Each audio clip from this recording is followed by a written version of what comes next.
Hello மக்களே, கார்த்தி ரேவதி செம இன்ட்ரெஸ்டிங்காக போயிட்டுருக்கு. கும்பாபிஷேகம் முடிகிறதுக்கு முன்னாடி காளியம்மா எத்தனை வாட்டி தான் ஒரே பிளானை போடுவாங்கன்னே தெரிய மாட்டேங்குது. ஒன்லி யாராவது ஒருத்தங்களை போட்டு தள்ள பார்க்குறாங்க, அதே சமயத்தில் வெடிகுண்டு வைக்க பார்க்குறாங்க. மறுபடியும் அதே சம்பவங்கள் தான் திருப்பி நடந்துட்டு இருக்க மாதிரியே இருக்குது. என்னதான் காளியம்மா சந்திரா எல்லாரும் பிளானை போட்டு வெடிகுண்டு வச்சாலும், ரேவதிக்கு ஒரு ஆபத்து வந்தாலும் கடைசி கட்டத்தில் நம்ம கார்த்தியோட சேர்ந்து ஐபிஎஸ் கௌசல்யாவும் சேர்ந்த மாதிரி நம்ம ரேவதி அந்த சுச்சுவேஷன்லேருந்து காப்பாத்திட்டாங்கன்னே சொல்லலாம். அப்படி கும்பாபிஷேகம் சிறப்பா முடிஞ்சது மட்டும் இல்லாம பாட்டியோட பேரு கார்த்தி தாங்கிற உண்மை நம்ம சாமி டிஸ்ட்ரிக்டே தெரிய வருதுன்னே சொல்லலாம். வீடியோக்குள்ள போறதுக்கு முன்னாடி நம்ம சேனலுக்கு சப்ஸ்கிரைப் பண்ணிருங்க, அப்படியே பக்கத்துல இருக்க பெல் ஐக்கனை கிளிக் பண்ணிருங்க. அப்பதான் நான் போடுற வீடியோலாம் உங்களுக்கு நோட்டிபிகேஷனா வரும். கார்த்தியும் ரேவதியும் ரொம்பவே சந்தோஷமா இருக்கிறத பார்த்துட்டு இருந்த பாட்டிக்கு சந்தோஷப்பட்டு எப்படியாவது அடுத்த வருஷத்துக்குள்ள பேரனோ பேத்தியோ எனக்கு பெற்று கொடு அப்படின்னு சொல்லும்போது, ரேவதியும் கண்டிப்பா எனக்கு வயத்துல அவங்களோட அம்மாவே பிறக்க போறாங்க அப்படிங்கிற மாதிரி ரொம்ப உருக்கமா பாட்டிக்கிட்ட பேசும்போது, பாட்டியும் என்னோட ராசாத்தி நீ சொன்ன மாதிரி நடந்தா சரின்னு சொல்லிட்டு நம்ம ரேவதி கிட்ட பேசிட்டு இருக்காங்க. ஆனா இன்னொரு பக்கம் காளியம்மையும் எப்படியாவது இந்த கும்பாபிஷேகத்தை தடுத்து நிறுத்தணும், அதுக்காக பேசாம இந்த கும்பாபிஷேகத்தில் ஒரு பாம் வைக்க வேண்டியதான் அப்படின்னு சொல்லிட்டு ஒரு பிளானை போடுறாங்க. அதுபடியே காளியம்மையும் யாருக்கும் தெரியாம அந்த கும்பாபிஷேகத்தில் கரெக்ட் டைமுக்கு பாம் செட் பண்ணி வைக்கிறாங்க. அதே சமயத்தில் நம்ம மயில் வாகனத்திட்ட கார்த்தியை இந்த கும்பாபிஷேகம் நல்லபடியாக நடக்கணும், உங்களுக்கு யாராவது சந்தேகப்படுற மாதிரி கண்ணில் பட்டாங்கன்னா கண்டிப்பாக என்கிட்ட சொல்லுங்க. எப்படி இருந்தாலும் காளியம்மை சந்திரா எல்லாரும் சேர்ந்து ஏதாவது ஒரு பிளான் பண்ணி இந்த கும்பாபிஷேகத்தை தடுத்து நிறுத்துறதுக்கு பார்ப்பாங்க. அது மட்டும் இல்லாமல் குடும்பத்தில் உள்ளவங்க எல்லாருமே ஒரே சமயத்துல தான் இருக்க மாதிரி இருக்கணும், கண்டிப்பா அவங்கள சேஃபா பார்த்துக்கணும்னு சொல்லிட்டு நம்ம கார்த்தியும் மயில் வாகனத்திட்ட சொல்றாங்க. அதே சமயத்தில் எப்போவுமே நல்லா உஷாராக இருக்கிறத தெரிஞ்சுக்கிட்ட நம்ம காளியம்மையும் கார்த்தி எப்படி இருந்தாலும் அவங்க குடும்பத்தில் உள்ளவங்களுக்கு எந்த ஆபத்தும் வராமல் பார்த்துப்பான், அவனை பேசாமல் ஏதாவது ஒரு விஷயத்தில் திசை திருப்பினா மட்டும்தான் நம்ம அந்த குடும்பத்தில் உள்ளவங்க யாருக்காவது உயிருக்கு ஆபத்து வர வைக்க முடியும் அப்படின்னு சொல்லிட்டு காளியம்மை ஒரு பிளானை போட்டு பாம்பு வைக்கிறாங்க. அதே சமயத்தில் கார்த்திகிட்ட காளியம்மை ஃபோன் பண்ணி என்ன ரொம்ப சந்தோஷமாக இருக்க போல, கும்பாபிஷேகமும் சிறப்பாக முடிஞ்சிடும்னு யோசிச்சுட்டு இருக்கியா, என்ன நடந்தாலுமே இந்த கும்பாபிஷேகம் நல்லபடியாக முடிய போகிறது இல்லை அப்படின்னு சொல்கிறவங்க. அதை கேட்ட உடனே கார்த்தியும் நீங்கள் என்ன பிளான் போட்டாலும் நினச்ச டைமில் கரெக்டாக நடக்க தான் போகுது அப்படின்னு சொன்ன உடனே, இந்த கும்பாபிஷேகம் நீ நினச்ச மாதிரி நடக்க போகிறதில்ல, கொஞ்ச நேரத்தில் ஏதாவது ஒரு பாம் வெடிக்க போகுது அப்படின்னு சொன்ன உடனே கார்த்தி அப்படியே பதட்டம் ஆகிடுறாங்க. எதுக்கு தேவையில்லாமல் இப்படி ஒரு வேலையை செய்தீங்க, இங்கே நிறைய மக்கள் கூட்டம் எல்லாமே இருக்கிறாங்க, யாருக்காவது ஏதாவது ஆபத்து வந்துட போகுது அப்படின்னு சொன்னாலும் காளியம்மை கேட்குற மாதிரில எப்படி இருந்தாலும் எனக்கு இது நடக்கக்கூடாது, அதுக்காக எதுவும் செய்வேன் அப்படின்னு உனக்கு தெரியாதா, முடிஞ்சா அந்த பாம்பை எடுத்து எல்லாரையும் காப்பாத்திக்கணும்னு சொல்லிடுறாங்க. கார்த்தி அப்படியே ரொம்பவே பதட்டம் ஆயிடுறாங்க. கார்த்தி பதட்டமா இருக்கிறத பார்த்த மயில் வாகனமும் என்ன சகல ஆச்சு, எதுக்கு இவ்வளோ டென்ஷனாக இருக்கீங்க அப்படின்னு சொன்ன உடனே தனியாக நம்ம மயில் வாகனத்தை கூட்டு சொல்ல ஆரம்பிக்கிறாங்க. காளியம்மா என்கிட்ட இப்போதான் ஃபோன் பண்ணாங்க, கும்பாபிஷேகம் நல்லபடியாக நடக்கக்கூடாதுன்னு சொல்லிட்டு பாம்பு வச்சிருக்காங்களாம் அப்படின்னு சொன்ன உடனே மயில் வாகனம் ரொம்பவே பதட்டம் ஆயிடுறாங்க. என்ன சகல சொல்றீங்க, இவ்வளோ பெரிய கொடூரமான வேலையை செய்திருக்காங்க, இத்தனை மக்கள் கூட்டம் எல்லாம் இருக்காங்க, பாம் மட்டும் வெடிச்சதுன்னா எவ்வளோ பெரிய உயிர் சேதம் ஏற்படணும் எதுவுமே தெரியாமல் இப்படி எப்படி அவங்களுக்கு பண்ணதுக்கு மனசு வந்துச்சு அப்படின்னு கேட்ட உடனே கார்த்தியும் நம்மக்கிட்ட சரியான டைம் இல்லை, எப்படியாவது இந்த பாம்பை டிஃப்யூஸ் பண்ணணும், என்ன பண்ணுறதுன்னு சொன்ன உடனே எப்படியாவது அதிகாரிகள்கிட்ட இந்த விஷயத்த சொல்லிட வேண்டியதான்னு சொல்லிட்டு நம்ம கார்த்தியும் அதிகாரிக்கு ஃபோன் பண்ணுறாங்க. அந்த இடத்துல ஐபிஎஸ் கௌசல்யா வராங்க. அவங்கள்ட்ட கார்த்தி எல்லா விஷயத்தையும் சொல்ல ஆரம்பிக்கிறாங்க.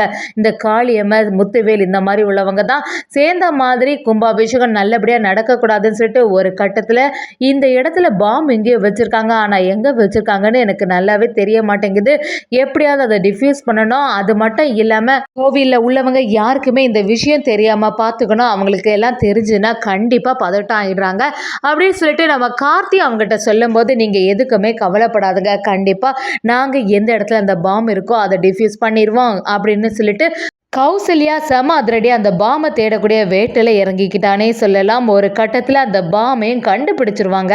இன்னொரு சைடு பார்த்தீங்கன்னா நம்ம ரேவதியும் கார்த்திட்ட என்ன ரொம்பவே பதட்டமாக இருக்க மாதிரி இருக்கே ராஜா அப்படின்னு கேட்டாலும் நம்ம கார்த்தி எதுவுமே சொல்கிற மாதிரி இல்லை. இப்போ மட்டும் நம்ம ரேவதிக்கு தெரிஞ்சதுன்னா இந்த கும்பாபிஷேகத்தில் அவள் சந்தோஷமாகவே இருக்க மாட்டாள். அது மட்டும் இல்லாமல் பாட்டி குடும்பத்தில் உள்ளவங்க எல்லாருக்குமே தெரிஞ்சுன்னா எப்படியும் வருத்தப்படுவாங்க. அவங்களுக்கு தெரியறதுக்கு முன்னாடி இந்த பாம்பை எடுத்துடணும்னு சொல்லிட்டு நம்ம கார்த்தியும் அதுக்கான முயற்சியில் ஈடுபட்டுட்டு இருக்காங்க. இன்னொரு சைடு பார்த்தீங்கன்னா காளியம்மையும் சரி இந்த சமயத்தை யூஸ் பண்ணி ரேவதியை போட்டு தள்ளிட வேண்டியதுதான். குடும்பத்தில் யாராவது ஒருத்தங்களுக்கு ஆபத்து வந்துச்சுன்னா கண்டிப்பாக இது நடக்காது. அதனால் அவளை எப்படியாவது தனியாட்டு ஒரு இடத்துக்கு கூட்டிகிட்டு வந்துடணும்னு சொல்லிட்டு காளியம்மையும் ஒரு பிளானை போடுறாங்க. அது மாதிரியே ரேவதி கிட்ட வந்து பழைய மாதிரியே ஒரு டயலாக்கை விட ஆரம்பிக்கிறாங்க. உங்கள் குடும்பத்தில் உள்ளவங்களுக்கு உயிருக்கு ஆபத்தில் அந்த இடத்துல இருக்காங்கன்னு சொன்ன உடனே ரேவதி மறுபடியும் இப்படி தான் நம்பி இப்படி போனாங்கன்னு தெரிய மாட்டேங்குது. ஏற்கனவே பாட்டியோட விஷயத்துல இதே மாதிரி தான் ஏமாத்துனாங்க.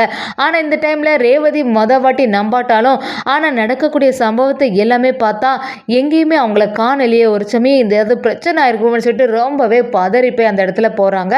அங்கே பார்த்தீங்கன்னா ரவுடிங்க எல்லாருமே ஒரு சாரி மாதிரி ஒரு காஸ்டியூம் போட்டு ஒருத்தங்களை சுற்றி இருந்துட்டு இருக்காங்க.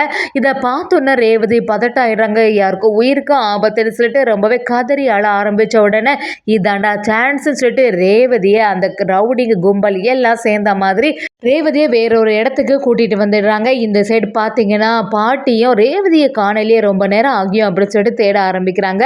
ரோகிணியும் எப்படியும் பக்கத்தில் எங்கேயா தான் போயிருப்பா பாட்டி, நீங்கள் எதுக்குமே கவலைப்படாதுங்க, நாங்களும் தேடி பார்க்குறோம் சொல்லிட்டு நம்ம ரேவதியை தேடுறதுக்கு ஆரம்பிச்சிடுறாங்க. நிறைய நேரம் ஆனது உடனே நம்ம கார்த்திகே பதட்டம் ஆகிடுது. என்ன ரேவதி எங்கே தேடியே காணலை, என்ன விஷயமா இருக்கும், ஏதோ ஒரு பிரச்சனையில் மாட்டிட்டா போல அப்படின்னு சொல்லிட்டு நல்லாவே நம்ம கார்த்திக்கு தெரிய வருது. ஆனால் அதே சமயத்தில் இந்த பாம்பை எப்படியாவது எடுத்தாகணும்னு அந்த வேலை வேற இருக்குது. இப்போ என்ன செய்யறதுன்னு சொல்லிட்டு குழப்பத்தில் இருக்கும்போது நம்ம ரேவதி ஒரு பக்கமாக எல்லாரும் தேடிட்டு இருக்காங்க. சந்திராவும் நம்ம சாமுண்டேஸ்வரி கிட்ட வந்து நடக்கிறது எதுவுமே சரியில்லைக்கா, ஏதோ ஒரு பிரச்சனை நடக்கும் போல இருக்கே அப்படின்னு சொன்ன உடனே அங்கே போய் விசாரிக்கும் போது ரேவதியை காணலை. இதை கேட்ட உடனே சாமுண்டேஸ்வரி அப்படியே பதட்டம் ஆயிடுறாங்க. இதுக்காக தான் இந்த கோவில் திருவிழாவுக்கு நான் வரவே மாட்டேன்னு சொல்லிட்டே இருந்தேன், பாத்தியா எவ்வளோ பிரச்சனை ஆயிட்டு அப்படின்னு சொல்லிட்டு ரொம்ப டென்ஷனாக இருந்துட்டு இருக்காங்க. இப்போ ரேவதிக்கு என்ன நிலைமை ஆச்சுன்னு புரிய மாட்டேங்குது. யாரு தான் இப்படிலாம் செய்திருப்பாங்க, இந்த சிவனாண்டியோட வேலையாக தான் இருக்கும், அவனெல்லாம் சும்மாவே விடக்கூடாது, எப்படியாவது ரேவதியை காப்பாற்றி கூட்டிகிட்டு வந்துருங்க மாப்பிள்ள அப்படின்னு சொல்லிட்டு நம்ம கார்த்திகிட்ட சாமுண்டேஸ்வரி சொல்ல ஆரம்பிக்கிறாங்க. அதே சமயத்தில் அந்த ரவுடி கும்பலும் நம்ம ரேவதியை அப்படி கத்தியால் குத்ததுக்கு வரும்போது சம அதிரடியாக ஐபிஎஸ் அந்த இடத்துல வராங்க. இதை கொஞ்சம் கூட யாருமே எதிர்பார்த்துருக்க மாட்டாங்க. நம்ம ரேவதியும் எப்படியாவது நம்மளை காப்பாற்ற மாட்டாங்களான்னு சொல்லிட்டு யோசிக்கும் போது ஐபிஎஸ் வந்து நம்ம ரேவதியை காப்பாற்றிட்டாங்கன்னே சொல்லலாம். எவ்வளோ தைரியம் இருந்தால் இந்த பொண்ணை போய் இப்படி பண்ண பார்ப்பீங்க அப்படின்னு சொல்லிட்டு ஐபிஎஸ் சரியாக வந்து வெளுத்து எடுக்கிறாங்க. இன்னொரு சைடு காளியம்மையும் எப்படியாவது ரேவதியை போட்டு தள்ளியிருப்பாங்க. இந்த சமயத்தில் எதுவுமே நடந்திருக்காது, கும்பாபிஷேகம் நிறுத்தியிருப்பாங்கன்னு சொல்லிட்டு அந்த ரவுடி கும்பலுக்கு ஃபோன் பண்ண ஆரம்பித்து அவங்க எடுக்கிற மாதிரி இல்லை, ஏதோ ஒரு பிரச்சனை இருக்குமோன்னு சொல்லிட்டு கேட்கும்போது ரேவதி எங்ககிட்டேருந்து எஸ்கேப் ஆகிட்டா, அது மட்டும் இல்லாமல் அதிகாரிகள் எல்லாம் வந்து அவளை கூட்டிகிட்டு போயிட்டாங்கன்னு சொல்லிடுறாங்க. இதை கேட்டோன்னே காளியம்மை சிவனாண்டி எல்லாருமே அப்படியே டென்ஷன் ஆகிடுறாங்க. நம்ம என்னதான் பிளான் போட்டாலும் இப்போவும் எல்லாம் சொதப்பிட்டு அந்த கார்த்தி ஏதோ புதுசாக ஒரு அதிகாரியை கூட்டிகிட்டு வந்திருக்கான் போல, அவ தான் எல்லாத்துக்குமே காரணம்னு சொல்லிட்டு சிவனாண்டியும் அடுத்த திட்டத்தை போட ஆரம்பிக்கிறாங்க. என்னதான் செய்தாலும் கடைசியில் ஒரு வழியாக கும்பாபிஷேகம் ரொம்ப சிறப்பாகவே முடிஞ்சுன்னே சொல்லலாம்.